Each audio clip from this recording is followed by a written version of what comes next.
اب اللہ کے باپ اور مقدس کلام سے آج کی اس فصل کا آغاز فرما رہے تھے۔ سورہ فیل کی نورانی آیات آپ نے تلاوت کی، اور یہ سورہ فیل وہ سورہ مبارکہ ہے کہ اس میں ہاتھی والوں کا ذکر ہے کہ یمن سے ہاتھی والوں کا قافلہ چلا، اور نیت اور ارادہ کیا ہے؟ کعبۃ اللہ کو گرانا، اور گرانے کی وجہ کیا ہے کہ اس وقت سپر پاور جو تھا وہ یمن تھا، اور لوگ مکہ میں کعبۃ اللہ کی زیارت کے لیے طواف کے لیے آتے تھے۔ تو شاہ یمن نے یمن میں ایک نیا تعمیر کر دیا کعبہ کہ اب لوگ مکہ کی طرف نہ جائیں، یمن میں آ جائیں اور یمن میں کعبے کا طواف کریں۔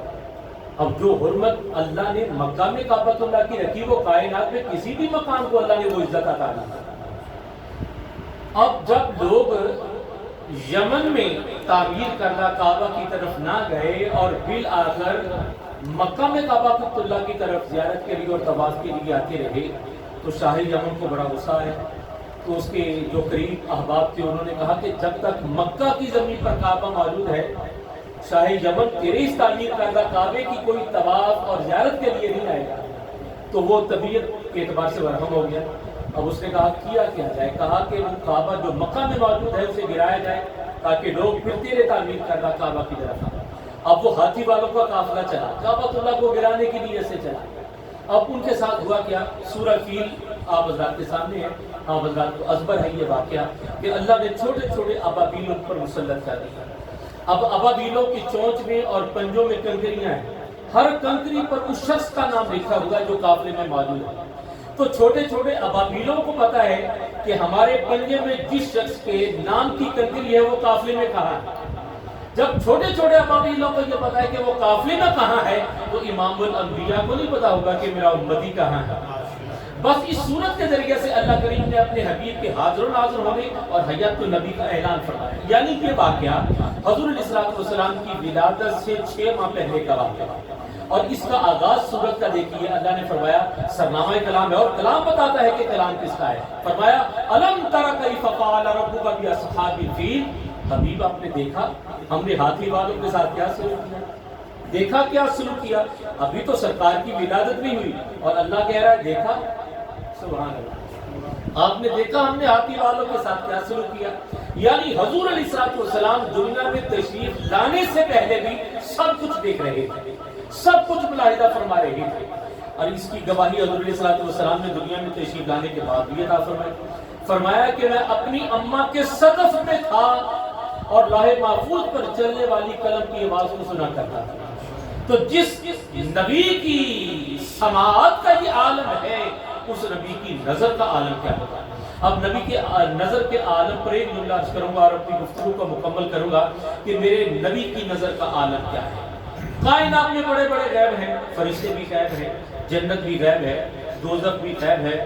ہم میں سے کسی نے فرشتوں کو نہیں دیکھا، جنتوں کو نہیں دیکھا، دوزخوں کو نہیں دیکھا، اور ان سے بڑھ کر غیب جو ہے وہ اللہ کی ذات ہے۔ اللہ کو کسی نے بھی نہیں دیکھا، یہ سب غیب ہیں، اور ان تمام جو غیب ہیں، ان تمام غیب چیزوں کا علم ہے تو میرے نبی کو ہے۔ حضور علیہ الصلوۃ والسلام کی نظر پاک نے ہی خدا کو دیکھا ہے، اللہ کو دیکھا ہے، اور حضور علیہ الصلوۃ والسلام نے فرمایا میں نے اپنے سر کی آنکھوں سے اپنے رب کو دیکھا۔ تو میں یہ جملہ عرض کرتے ہوئے بات کو مکمل کرنے جا رہا ہوں، توجہ چاہوں گا کہ جس نبی کی نظر سے خالق نہیں چھپا، اللہ اکبر سبحان اللہ، جس نبی کی نظر سے خالق نہیں چھپا، مخلوق کیسے چھپ سکتی ہے؟ تو میرے نبی کی نظر کا یہ عالم ہے، میرے نبی کی سماعت کا یہ عالم ہے۔ آج کا مغربی مفکر بھی آج تسلیم کر رہا ہے کہ یہ مخلوق جو حضرات نبیین ہیں اور یہ کرام ہیں، یہ دیگر انسانوں سے ہٹ کر ہیں، ان کا باصرہ اور ہے، ان کا شامہ اور ہے، ان کا لامسا اور ہے، ان کا سامہ اور ہے۔ کہنے کا مقصد کہ ان کا دیکھنا اور ہے، ان کا سننا اور ہے، ان کا محسوس کرنا اور ہے، ان کا بولنا اور ہے۔ عام انسان ان کے برابر ہو ہی نہیں سکتے۔ اور سورہ فیل میں اللہ تعالیٰ نے یہ واضح کر دیا، بتا دیا کہ حبیب آپ نے دیکھا ہم نے ہاتھی والوں کے ساتھ کیا سلوک کیا۔ تو جو نبی آنے سے پہلے سب کچھ دیکھ رہا ہے، وہ بظاہر جانے کے بعد بھی سب کچھ ملاحظہ فرما رہا ہے۔ ہمارا یہ مل بیٹھنا، ہمارا یہ ذکر کرنا بھی حضور علیہ الصلوۃ والسلام سماعت بھی فرما رہے ہیں، دیکھ بھی رہے ہیں، اور دعا ہے کہ ان کی بارگاہ میں ہماری یہ حاضری مقبول ہو جائے۔ تو آج چونکہ محفل پاک کا ہم انتصاب کر چکے ہیں، ہم منسوخ کر چکے ہیں سراخان اول، نگہبان رسالت، نکاح خان مصطفیٰ، سراخان مصطفیٰ حضرت سیدنا ابو طالب علیہ السلام آپ کی ذات والا صفات سے ہم آج اس وزن کو منسوخ کر چکے ہیں۔ 29 شوال المکرم آپ کی یوم ولادت ہے، تو اس مناسبت سے ہم آج جشن ابو طالب منا رہے ہیں۔ آستانہ گنج شکر سے ہم جشن ابو طالب مناتے ہوئے نبی کے نکاح خان اور نبی کے پہلے سراخان کی عظمتوں کو سلام پیش کریں گے۔ تو انشاءاللہ تعالیٰ تاریخ نات کے حوالے سے بھی گفتگو ہوگی اور نبی کے سراخان کے حوالے سے بھی گفتگو ہوگی۔ سلسلہ نات ہم آگے بڑھائیں گے۔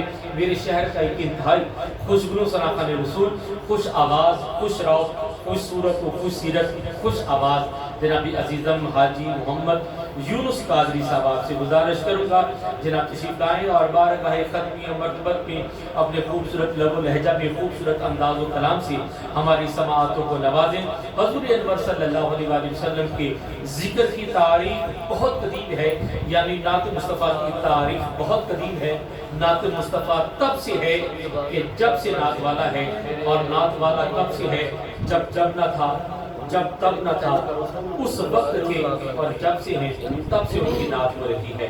آئیے حسن ناز سے اپنے سینوں کی بازیوں کو منور کریں کہ بھائی صاحب سے گزارش کروں گا حد کے ناشری عطا فرمائیں، دروشی بلند آواز سے پڑھیے گا۔ الصلاۃ والسلام علیک یا سیدی یا رسول اللہ۔